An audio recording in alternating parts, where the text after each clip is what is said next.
opposing and highlighting the harms of Trump's immigration policies really defined her immigration record in the Senate. So, for example, the first bill she proposed and sponsored was in response to the Trump administration's restrictions on travel to the United States for non-citizens from 7 Muslim majority countries. This was in early 2017. The bill she proposed would create a legal right to counsel for refugees and immigrants who were arriving at the border. Some folks might remember, just a lot of folks at airports, a lot of confusion was going on there. And she was, as senator, she actually went down to the airports as well. And she directly called Secretary Kelly, who was the DHS secretary at that time, voicing her concerns. And so she also served on 2 particular committees that have oversight of the Department of Homeland Security and the immigration system generally, which are the Homeland Security and Governmental Affairs Committee and the Judiciary Committee. Through these committee assignments, I think she probably became most well known for her pointed questions of DHS leadership. For example, in 2017, she questioned the former DHS Secretary John Kelly about threatening to take away federal grants from local law enforcement agencies if they didn't comply with requests from federal immigration enforcement officers to transfer non-citizens to their custody. She approached her questioning from a legal liability lens and also a public safety lens, highlighting that law enforcement agencies were being asked to choose between civil lawsuits and complying and trying to meet their local public safety priorities. She is also probably most famous for grilling former DHS Secretary Kirstjen Nielsen about the Trump administration's family separation policy. In fact, Vice President Harris was the first senator to call for Secretary Nielsen to resign as a result of that policy. Vice President Harris also sponsored legislation that would require DHS to establish a process to reunite separated families, to create more oversight of detention facilities, as reports of their poor interior conditions and unsafe environment were mounting. We remember a lot of those images that we saw during that time. And she also sponsored legislation to establish community-based alternatives to immigrant detention, particularly for families. In her rhetoric, she would also describe the Trump administration's policies as cruel. And she was adamant that they created a culture of fear for mixed status families in the United States. So she criticized ICE for targeting, there was also a policy where ICE targeted deportation of sponsors of unaccompanied migrant children. And so she criticized the agency for that. She questioned whether ICE itself as an agency had to be restructured as well. And so though she took very strong positions on immigration issues, she also approached some of them pragmatically. Just as I mentioned, her criticism of ICE, in 2019, there was a greater call for the abolishment of that agency, given its track record. However, Vice President Harris was always adamant that she believed ICE should exist. And she believed that that agency needed to focus more on certain types of crimes, or non-citizens who committed certain types of crimes, like rape, murder, and child molestation. So while she adamantly opposed funding for President Trump's expansion and construction of a border wall, she did vote to fund budgets that called for reinforcing surveillance at the border by expanding the use of technology to monitor the border beyond physical walls. She also tried to approach some legislation in a bipartisan manner. There was a bill that she co-sponsored with Senator Lee from Utah, the Fairness of High-Skilled Immigrants Act, which would aim to alleviate the visa backlog for employment-based green cards. And then lastly, one of her biggest positions was really being a champion for citizenship for dreamers. During the Trump administration in September 2017, the DACA program was rescinded. and Harris, Senator Harris at that time, was the first Senate Democrat to refuse to vote for the end of year spending bill unless it included congressional action to protect DACA recipients, which led to a government shutdown for a few months. Though there was no change in the program for DACA, it did show that she was committed to Dreamers and their cause. During her campaign, she actually had a lot of the same positions that the Biden administration actually moved forward on. So she was calling for executive actions like parole in place, which we heard the Biden administration just announced in June for certain individuals that would allow them to have an easier pathway to citizenship, which were stymied due to some bureaucratic issues in the immigration system. She also called for expanding the DACA program and wanting to also look at the DAPA program, which was the Obama-era program that tried to expand deferred action for parents of undocumented children. However, that was stopped by the courts. I think we see in her rhetoric that she was trying to balance the approach around fears around crime with the humanity of trying to address the immigration system as a whole.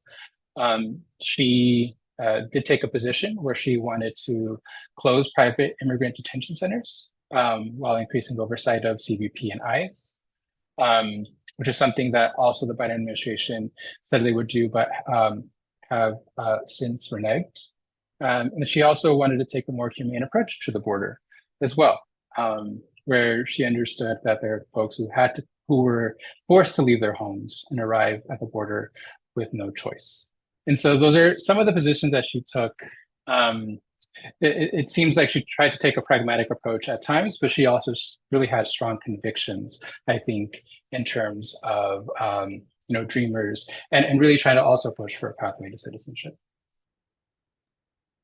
Thank you, Adriel. That was terrific. And many of you have put questions into the chat. I just encourage you all to keep doing that. We will try and answer some of those as we go on the fly, and then we'll create space at the end. But there's some great questions there about her opposition to the wall, about Afghan refugees, and there is a question now about root causes, which brings us very well to our next speaker. So, Aaron, will you tell us about her time, both what her role was? Critics have called her the border czar and blamed her for failing to secure the border. What was she actually tasked to do, and what did that look like? Yeah, and thank you to everybody for joining us today. So I want to start by setting the stage somewhat. When President Biden took office, despite what former President Trump is saying, that the border was the most secure in history, that's not true. At the time President Biden took office in January 2021, border encounters were already high and rising. December 2020 was the highest level of border apprehensions for a December since 1999. And Title 42, the pandemic-era health policy instituted the previous year, had made it easier for many people to cross the border repeatedly. Not only that, the Department of Homeland Security and the Office of Refugee Resettlement were in disarray. Roberta Jacobson, an official that joined the Biden transition team and who was the closest thing to a border czar that the administration has ever had, was initially tapped to lead border policy. And she recently told The New Yorker that when she joined the transition team, in late 2020, early 2021, she said the process for making decisions didn't exist when we came in. It was calls with Stephen Miller in which he yelled at career officials and they went off to do what he said or to try. And that's the quote directly from The New Yorker. So at the time Biden was joining, we were already seeing a large movement of people towards the border and crossing, including potentially tens of thousands of migrants who had been stuck in northern Mexico, many waiting for Trump to leave office. On February 2nd, 2021, President Biden signed an executive order directing the creation of two strategies, a root causes strategy and a collaborative management strategy. The latter was more about building up asylum capacity in the region. And so I want to focus on the former because that is the strategy that VP Harris would eventually go on to lead. President Biden's executive order says that this root causes strategy should be developed, quote, as soon as possible, and that it aims to, quote, address the underlying factors leading to migration, specifically for the countries of El Salvador, Guatemala, and Honduras. So this idea is that the administration wanted to have multiple different strategies. They wanted a border strategy, they wanted a root causes strategy, and they wanted a collaborative region-wide asylum policy to create essentially a hemispheric approach to migration, not just focusing on the border, but focusing on what happened outside the border and in the countries that people were coming from, which importantly at the time and had been for the previous 7 to 8 years, it was really about Guatemala, Honduras, and El Salvador, which is where the majority of families had come in 2014, in 2018, 2019, and indeed what the border numbers were looking like very early in Biden's time in office. But really quickly, the administration didn't have time to develop the strategy before things hit the fan. 3 days after Biden took office, the Mexican governor of Tamaulipas, which borders South Texas, declared that Border Patrol could no longer expel families with children under the age of 7 back there. And then within days, hundreds and then eventually thousands of Central American families and unaccompanied children began crossing into the border. Because the US government was so unprepared, given the Trump administration had essentially not prepared anything for this, despite seeing the signs coming, what this meant was that really quickly, unaccompanied children began backing up in Border Patrol cells. The Office of Refugee Resettlement didn't have shelters to send them to. By early March, crisis was already the narrative. The networks were sending entire teams of people down to the border. I think it was Good Morning America, or one of the major news shows hosted a morning roundtable at the border with their news desks right at the border wall near San Diego. And the administration felt that it needed to do something. So as they were working to build up capacity at the border itself, enter VP Harris to lead this root causes strategy, which had been developed initially. On March 24th, 2021, again, less than 2 months, or just barely 2 months after taking office, President Biden announced at a press conference along with VP Harris that, quote, I've asked her, the VP, today, because she's the most qualified person to do it, to lead our efforts with Mexico and the Northern Triangle and the countries that are going to need help in stemming the movement of so many folks, stemming the migration to our border. And what he talked about is his own work doing this under Obama. As Vice President, Biden himself had traveled to Central America 16 different times. He had met with leaders. He had also worked on root causes strategies. And so he said, well, I have a new vice president. Maybe it's time to assign her to these roles.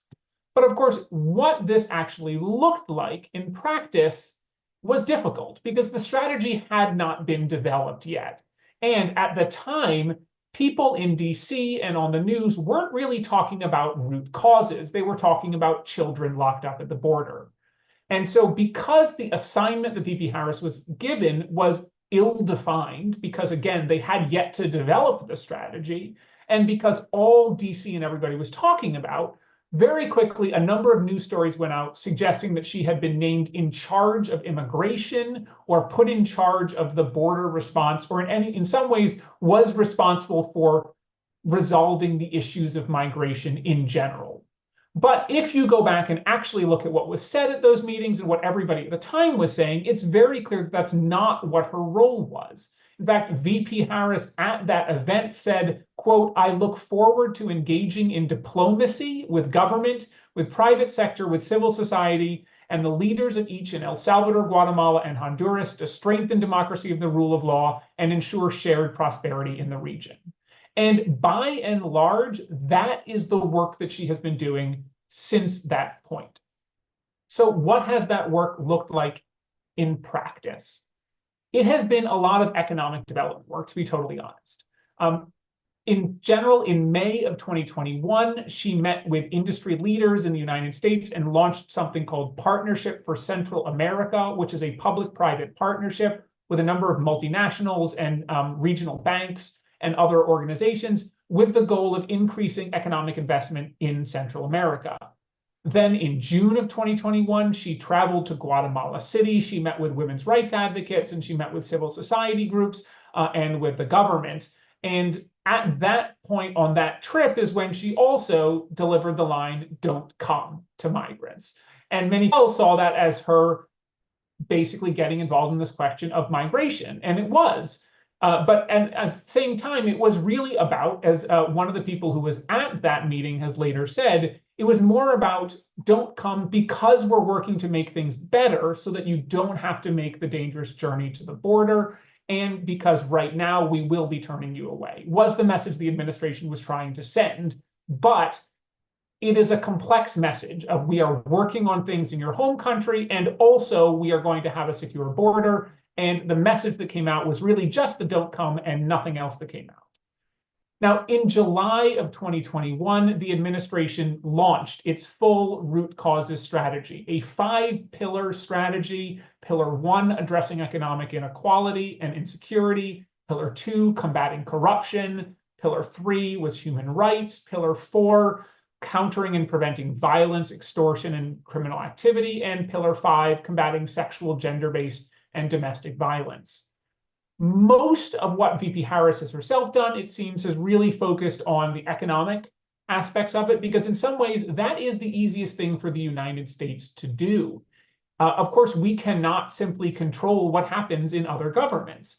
For example, when President Biden told VP Harris to take this effort, at the time, the president of Honduras was Juan Orlando Hernandez, who was recently convicted in the United States for narco trafficking. As soon as he left office, the DOJ indicted him and he was extradited to the United States. He was known for having murdered his rivals. And this is the person who was president of Honduras at the time. So given that, it was quite hard for the United States to meaningfully engage on issues of things like narco trafficking when the person who is in charge of the country to engage with diplomatically is himself a narco trafficker. At the time, also in early 2021, the administration's relationships with the Bukele administration in El Salvador were a little bit frosty, and the only person who really talked to them was Giammattei in Guatemala, whose his own administration, within a year or so, have faced serious allegations of corruption and attempting to block political parties and essentially attempts to essentially block the orderly transition of power following an election. And so that sort of emphasizes that there are serious limitations to root causes work, which I know Dara is going to talk about later. So putting a pin on that for her. So what else she did? So July 21, she launches this root cause strategy. Since that point, the Partnership for the Central America has been building economic development in the region. In January of 2022, after Juan Orlando Hernandez lost his election and he was replaced with Xiomara Castro, a reformer, VP Harris went down to Honduras to meet with her. In June of 2022, she went to the Summit of the Americas, and along with Laureen Powell Jobs and the Partnership for Central America, launched a women's empowerment initiative.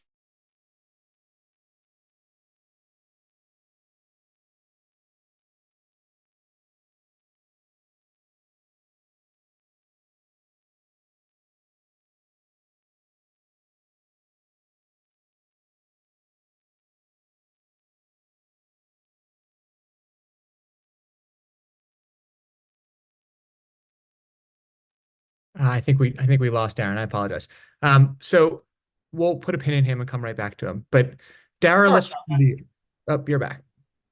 My apologies. I don't know how much was lost there, but just really briefly summarizing, I think, some things you said. So what has she done? It's largely been economic development. There's been some anti-corruption work. There's been some law enforcement work. She has helped support Joint Task Force Alpha, which is a DOJ and DHS task force designed to go after smugglers in the region. But in March of 2024, Harris, the White House put out a press release saying there were five that sorry, my apologies. In March of 2024, the Vice President's office put out a press release saying that their initiative, Partnership for Central America, and the work she had done had gotten $5.2 billion in economic commitments to the region, over $1.3 billion, which had already been put on the ground and invested into countries in the region. So Did that do anything? Dara's going to talk more about this, but I just want to give some top line numbers. First, has there been a drop in migrants coming from those countries? Long story short, yes, absolutely. There are fewer migrants coming to the border from those three countries today than there were in 2023, than there were in 2022, than there were in 2021, and also in 2019 under Trump.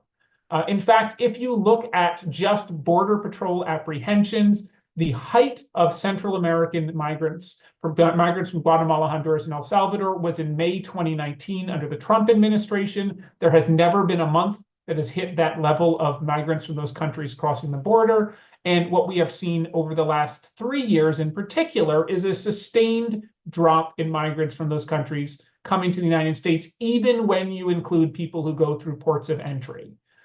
That has not been reflected among other nationalities. For example, there are more Mexicans crossing the border today than there were 4 years ago or 5 years ago under the Trump administration. And the number of Mexican nationals rose from 2021 to 2022, even though it fell from 2021 to 2022 when you look at Central Americans.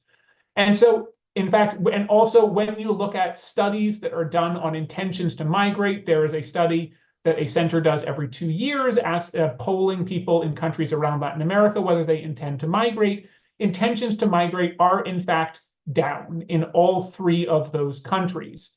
However, they are down from their COVID era highs in 2021, but they are only very slightly down from 2019. So it is a somewhat mixed record because, as I'm going to turn it over to Dara now to talk about, there is a lot more going on with root causes strategies.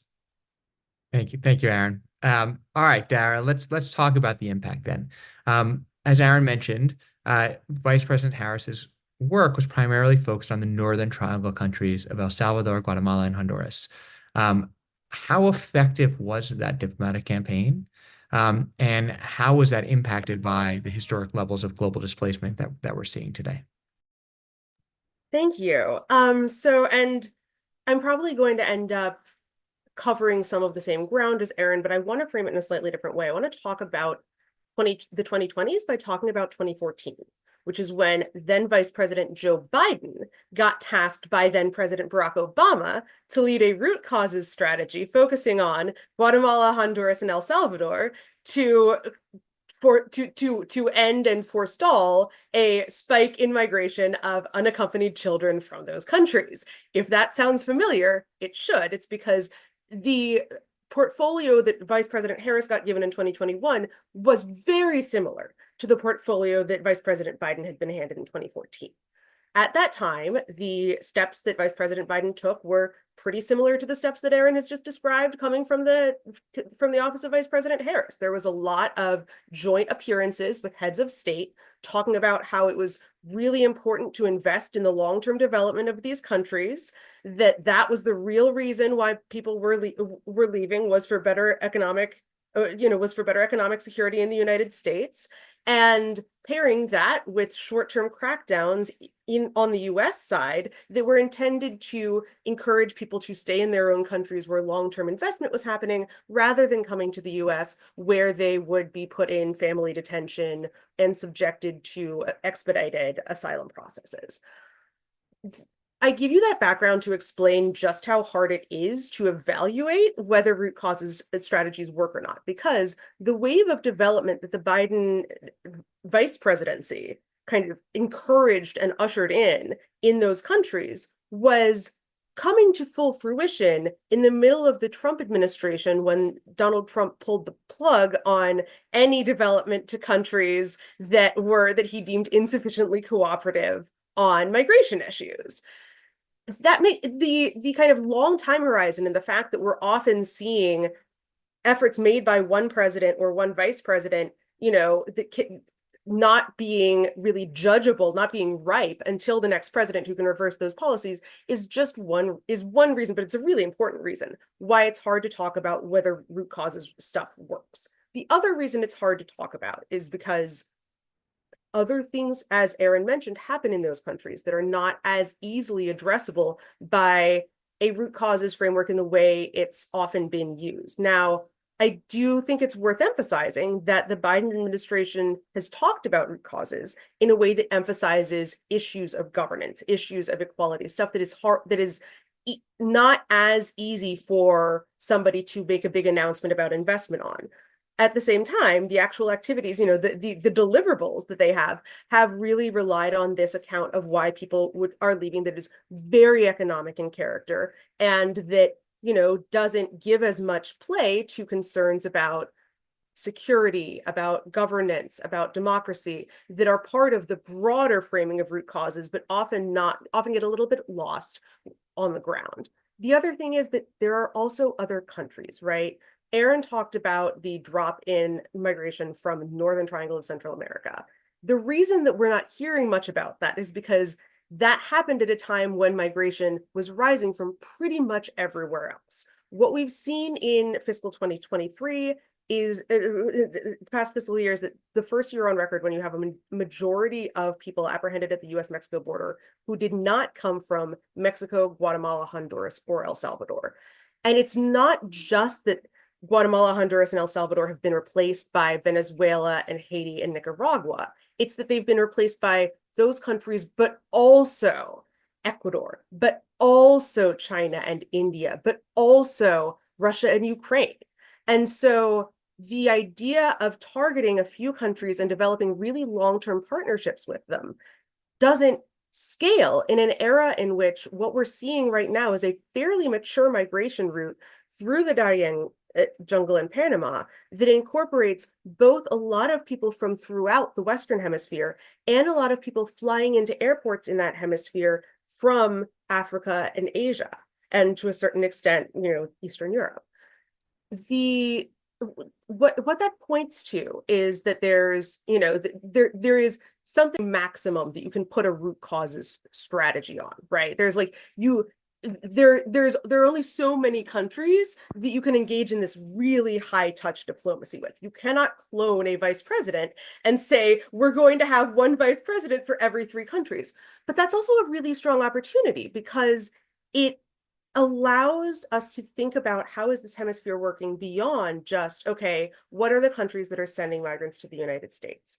Something that I and people like me say a lot and doesn't always get through is that very few of the people who are housed in, who have fled their homes in the Western Hemisphere are actually in the US, right? Most of them are in countries of what are called first asylum, or are in Venezuelans who are in Colombia, Mexican or Guatemalans who are in Mexico, Mexicans who have fled their homes often elsewhere in Mexico. There's a tremendous amount of displacement in this hemisphere as really a leading cause of the global displacement crisis. We've seen a lot more displacement in the Western Hemisphere than we saw 10 years ago. But that also means that it's not so simple as to say, well, Guatemala, Honduras, and El Salvador are sending countries, and the US is the receiving country. And so what's important is to stop them from having to send people to us. There are countries that are simultaneously host countries and sending countries, that are simultaneously host countries and transit countries. Mexico right now is a host country, a sending country, and a transit country. And so I think the opportunity for kind of the next steps of a root causes strategy, whether it's being taken by a future Vice President Harris or not, would be to turn attention back to the strategy the Biden administration put together in 2021 that didn't have a vice president appointed to head it, which is the migration management strategy, and understanding, which the Biden administration has demonstrated increasingly over its time in office, that other governments aren't just places from which migrants come, they're also partners in building asylum capacity. They're partners in making sure that people who are, who have been pushed there by disasters or by the collapse of their own countries have an ability to integrate themselves into the economy, have a certain amount of protection from deportation, and an effort to, in the long run, ensure that the US isn't seeing itself as and isn't seen as the only place you can safely go if you need to flee your home. Tara, that's terrific. Thank you.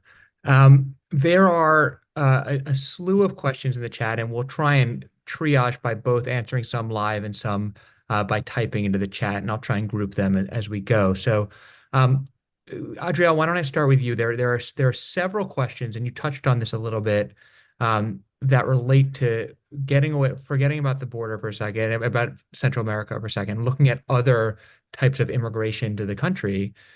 Questions about what Harris's record is on Dreamers, on Afghans, on business immigration, high skilled immigration. And there's one which is an excellent question on, well, what would she do, or what is her record on people who have been here for 20 years when we're so much focused on people who are crossing today? But what about people who have been here for 20 years who have established themselves in communities? What is her plan to deal with those? I'll let you direct which of those to touch on, but I think she has a little bit of record on just about all of those. Yeah, thanks, Jeremy, and thanks all for those questions. I think right now, Vice President Harris has had a campaign for, I think, around 2 weeks, maybe a little bit longer. And I think a lot of us are asking, what are her positions on a lot of these things? And so I think in a lot of ways, we're trying to figure out, what her positions in the past. We kind of might be able to see what her positions might be moving into the future.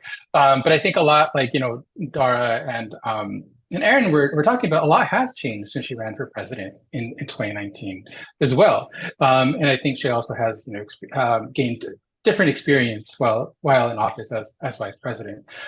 So I think we can look at what she's done in the past, maybe to see what she could potentially do in the future. But, I have not spoken with her campaign, and I haven't seen any actual official platform around immigration around this presidential campaign. And so when we're talking about what potential approaches she might have around expanding paths either to come to the United States or to try to get folks who are here in the United States without status. She has in the past, consistently pushed for pathways to citizenship, particularly for Dreamers, for farm workers.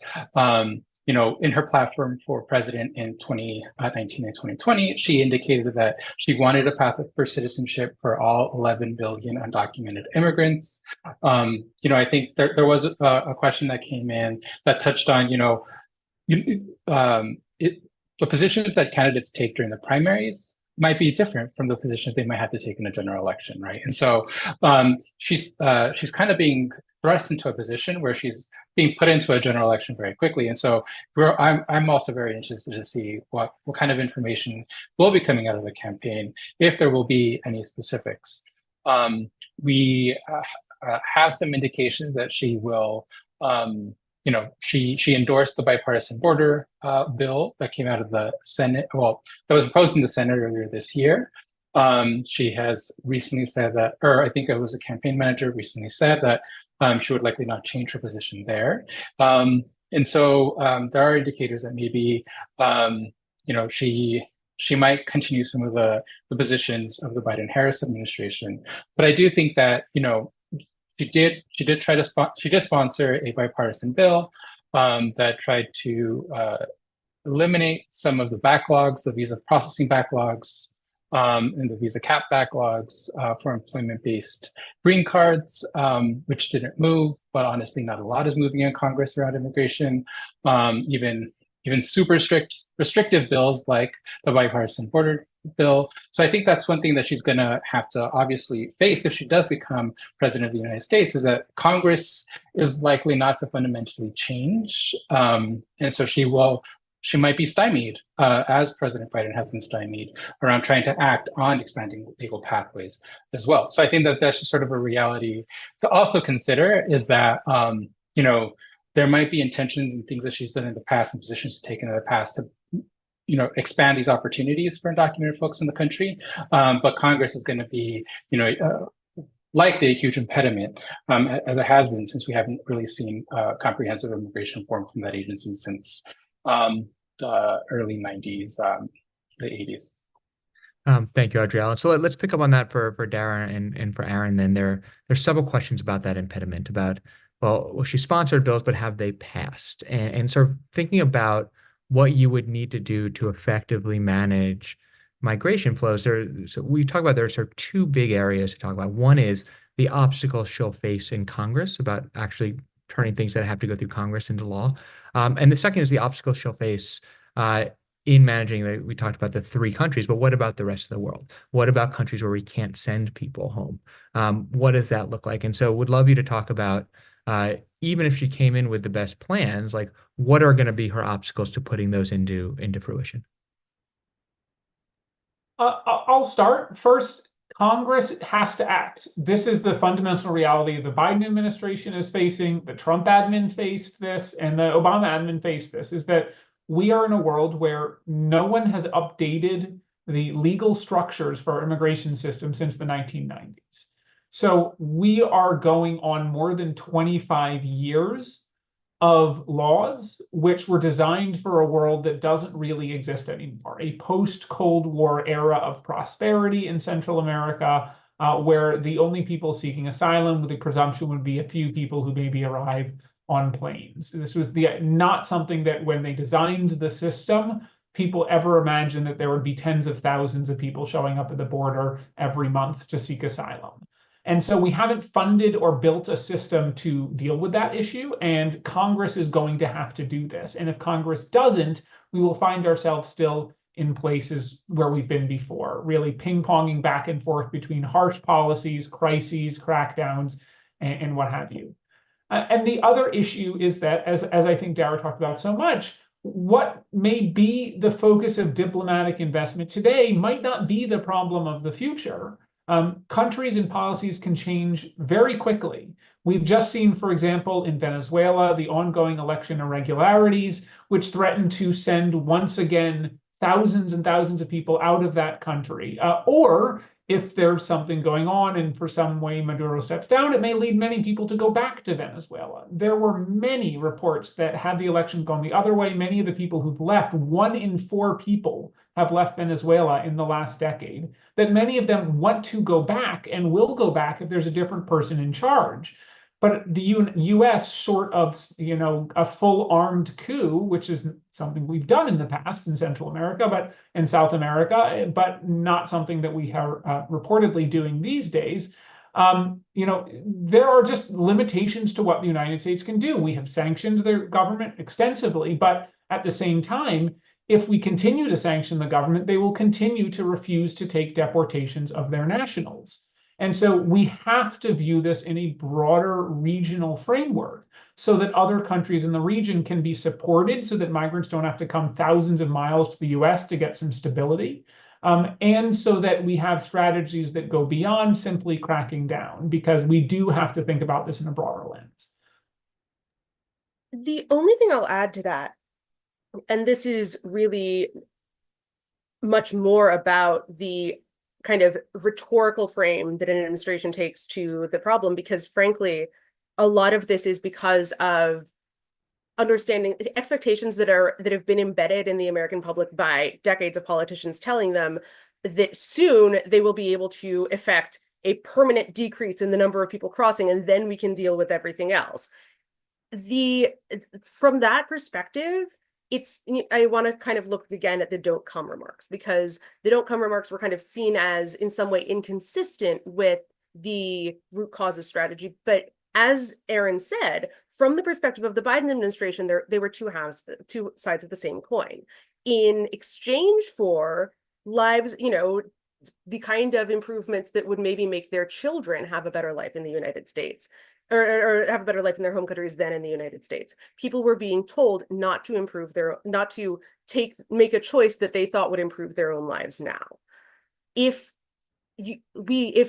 American politicians persist in the idea that the only way we can address some of these long-term issues is after we've achieved low enough border numbers that it's not a domestic political crisis anymore, it keeps setting up the expectation that we're going to see some kind of permanent decrease, which, as we've seen from the last decade, any crackdown has a short-term period of efficacy that doesn't last into the long run. And in the meantime, those opportunities aren't being taken to build a more resilient system so that the next crisis can be handled in a more efficient way. If an administration were to level with the American public about what we know is possible, they would say, what we need right now is to stop sacrificing the long term for the short term, but build on both of them at once. Because if we continue to say we'll get to this when the border numbers are down, we will never get to any of it. Thank you, Dara. There are two sets of questions I want to talk about, but one I think I'm probably is better to put a pin in for now. And that one is there are a slew of questions about very good questions about indications of daylight between Vice President Harris and the Biden administration, or questions about the intent of if she were to become president, how would she use executive orders the same way? Would she do this? Would she? And I think we don't want to speculate, and I think it's too early to really know. And so rather than get into the game of trying to read tea leaves, I think with our limited time, let's stick to what we do know. And so I want to pause on those questions, although I think those are excellent questions, and turn to a second set of questions in the chat, which are about taking what we've been talking about, which is very global, and making it very hyper local, which is what should she do for communities that are receiving migrants? So there's a chat about Massachusetts, and certainly this is happening all over the country for communities where migrants are coming after they arrive. So get away from the border. What happens when they get? Where are they going? And how should we support those communities? And I'll open, I don't know who wants to take it, but I think any of the three of you can take this. Adriel, you go. Yeah, well, I can start. Yeah, I think, of course, there's the context of Congress and funding, and the need for more of that. And so I think, communities across the country that have, had a lot of newly arrived migrants, go to them, have done a tremendous job of really trying to respond without more resources. And so, the Biden administration has been able to work with the Department of Homeland Security to help people when applying for work permits, really trying to move the work permit processing to make it more efficient and be faster so that folks can get to work faster. And they've had a lot of success there. But at the same time, we still have a lot of communities in Massachusetts, in Illinois, in New York, in LA, in Colorado, a lot of places, which just don't, they've had to use a lot of local resources to be able to provide housing and other supports for folks who are just generally not allowed to sustain themselves when they first come to the United States, not able to work on their own. And so I think one thing that could be done. It's a little bit late, but there's an idea of how can the federal government help local communities coordinate resources better? How can they identify grants to be applied for if they exist? And so I think that there's sort of like a coordination administrative component to that. But really, I think, we've kind of passed through the thick of it where local communities have had to figure that on their own. And so I think really what local communities need is they need resources. They need the support from the federal government to be able to provide shelter and other supportive services to new migrants while they go through the immigration process, at least while they get a work permit, so that then they can, because, as we know, there's a labor shortage in our country. There's an opportunity, I think, for coordination so that folks aren't just going to large urban centers and they can go to states that aren't seeing such high increases of new migrant arrivals, so that then they can get connected to work there. And so I think that there's there are opportunities, I think, for that type of coordination. But I do think that they're without more resources as well, I think that that's also kind of being stymied in some way. Great, thank you, Adriel. There's another question, and I'll say, as an organization, we do all sorts of work, but in terms of our education and fact finding, we've actually had over the last year, we've done 4 fact finding trips to the border to really understand both what's going on at the border and to flows. I know Dara has been down to Central America and the Darien Gap to really understand how things are changing, because as Darren and Aaron both mentioned, it's dramatic how quickly things have changed. And there are a couple questions on that which I think are worth digging into more. where we might not even have the whole answer, but I think certainly with the experts on this call, we are about as close to as we can get in this country right now, which is what really is going on. So the question about our country still allowing foreign nationals to enter without visas whose intention is to continue migrating to the U.S. And to think about, I think one of the things that was most interesting to me when we were in Nogales at the border was the second most prevalent country of origin was Mauritania, and to think of how that would logistically happen, that people from Mauritania were coming through. And I think as these understanding how people are getting here, how they're passing through and what their routes are, there's another question about what would happen if we close the Darien Gap. And so would love to pass it to Aaron and Adriel to talk about what do we know about this moment and how things have changed. So I really appreciate the question about visa-free travel, because it's something that seems like it's something that absolutely every time we see changes in migration patterns, a big factor tends to be what are the easiest airports for people to get into.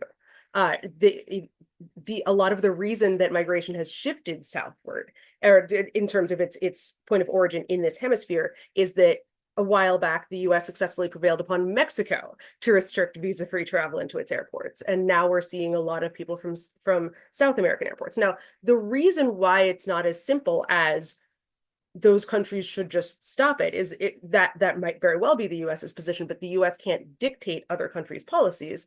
And if you think about all of the things that we've talked about over the course of this call that are ways in, that are things that the US wants to promote as interests in the region, whether that's future economic development, whether that's democracy and security, whether that's human rights. There are a lot of asks on the table. And unless you're going to do what the Trump administration did, which is to say literally everything else that we can have in our relationship is secondary to migration, we are willing to put trade on the back burner, we're willing to put democracy on the back burner. Unless you're willing to do that, you end up making an ask of, say, Ecuador, which has been over the last few years a big source of visa-free incoming air travel. And say, okay, so your country is currently dealing with a massive security crisis. You had one assassination of a presidential of a candidate for office last year. You have ongoing issues with the long-term fallout of the Colombian Civil War. But really, the most important thing you can do is to stop people from coming into your airports without a visa. That's just not there. There are too many other equities in that relationship for that really to be the forepoint. And so you end up having to negotiate this patchwork of various policies in various places. The one exception to that is, in fact, the Darien, because for pure geographic reasons, it's the isthmus. And yes, the head of Panama has said that it's a goal of his to close that route. What he's found since arriving in office is that it's a lot easier said than done, because you can string barbed wire between two trees that intersect the path that's been established in the jungle. But people can still get around those trees. And in a region that is so impassable that even the Panamanian government only has a few patrols on the ground at any given time, it's just, I can't overstate to you how little it's like the US-Mexico border, where there's constant surveillance and essentially a 360-degree visibility if desired at many times, or along many parts. Like, the Darien isn't like that. And so the president of Panama has been forced to acknowledge that, you can, for one thing, you can stop people, but if you're stopping them in your territory, you have to have a place for them to go. And if people want to go to the United States and they don't want to be repatriated, the Panamanian government does not have the capacity to engage in mass deportation. And so what we have is this situation in which people will find ways to go to places that are safer for them, which gets back to what I was saying initially about the importance of encouraging as many places as possible that have the resources, that have an interest in their own long-term demographic success to become homes, to encourage Panama, for example, to continue on its recent path toward accepting that people may want to stay in Panama and giving them temporary status, which was a big shift from that government last year, from working with the government of Mexico to make sure that it reverses the downward slide in security in its southern region, which 10 years ago was a big pull for northern Triangle countries. There's so much that can be done, but it's going to require a diplomatic engagement that understands that there are other equities in play besides are people coming from your country to our country or not, and can we stop them? And I want to just, the incredibly comprehensive answer from Dara, and I just want to jump in and add one thing on top of that, which is that it's really important to understand that South and Central America have not had hard borders as we think of the US-Mexico border, for example, historically speaking.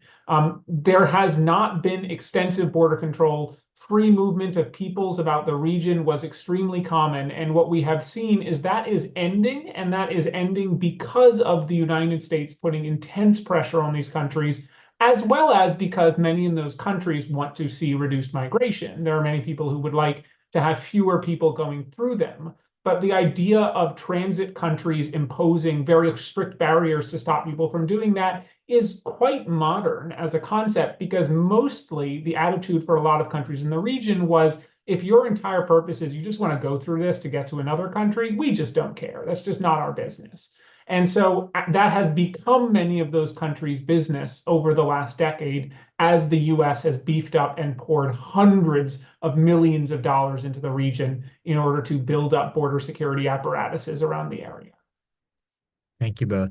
All right, I think we have time for one more topic, and a through line between so many of these questions is about her views on immigration detention. So I do want to ask about that. But since I know we've left about 50 of these questions unanswered just due to time, I want to just direct people to some resources where we can answer and some work that our team has done that I'm tremendously proud of. So there's a statement that says, if we let them into the country with DHS documentation, they should have mandatory orientation of their next steps. They should be directed to service providers such as ours to get their orientation and processing their immigration process and legalization, starting with at least a temporary EA. So what can we do to help people when they arrive? We spent a year working on a document that is called Beyond a Border Solutions on our website about how to manage the flow. It had ideas like that. I think there's so many of them. It is a 13-pronged comprehensive, if you really wanted to look at it. Certainly the world has changed a lot in the year since, but I think that's a really good primer to start.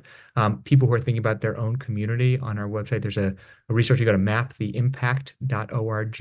You can see how immigrants impact your own community, your state, your city, your county, your congressional district. That's a fabulous, what industries they're working in. It's a fabulous tool for you. In our blog, Immigration Impact, where for all this, including Vice President Harris's record, we post multiple times a week of that, and it's a tremendous resource. So please do go to the American Immigration Council website. You can just Google it. But let's very quickly in the last 2 minutes, because so many people asked about it. Can we get a quick read on Vice President Harris's views on immigration detention, please? I think I'll just give an unsatisfactory answer, is that it's still not clear. Her 2020 presidential campaign platform did include, closing down private immigrant detention centers, but President Biden also said he would do that as well at the beginning of his administration. And like we've been talking about, there's just been a lot of shifts and changes around migration patterns to the United States. So I think we'll have to wait and see if she puts out a clear platform specifically on immigration and whether it includes anything on around immigrant detention. Perfect. All right. Thank you, Adriel, Aaron, and Dara. That was terrific. Thank you to the more than 1,000 of you who joined. Things are obviously changing wildly quickly. So please do stay engaged, stay involved. We sign up for the emails. We will get you, without spamming your inbox, up-to-date info on what's happening. And our experts are always available. There are several questions about how to contact us. If you reach out through the website, our experts are available all the time. Have a wonderful day. Thank you for engaging in this hugely important issue.